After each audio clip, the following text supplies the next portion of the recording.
For today's video, ito nga pala yung kaganapan noong December 22, 2025. So, ito yung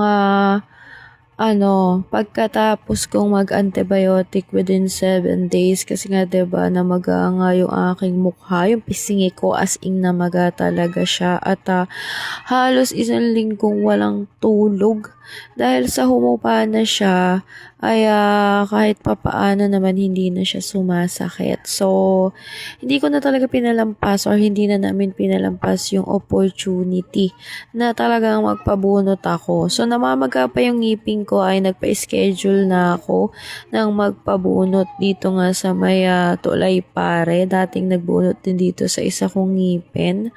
At eto, salamat nga pala kay Mister. Kahit na may trabaho siya, ay sinamahan niya ako kasi hindi ko talaga kaya. Kasi nung isang nagpabunot ako lang, ikasama ko lang ang mama ko.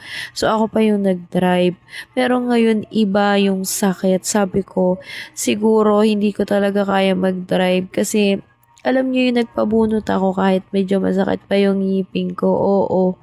At yun nga yung pinatunayan ko na yung sabi-sabi nila na wag magpapabunot kapag sumasakit ang ngipin kasi hindi at laban ng anesthesia. At ayun na nga yung nangyari sa akin. So ayan diba?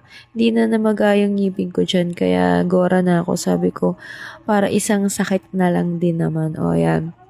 Dito na kami nun sa loob ng dental clinic. Dito yan sa may Tulay Pare, sa paradahan ng papuntang PAMI.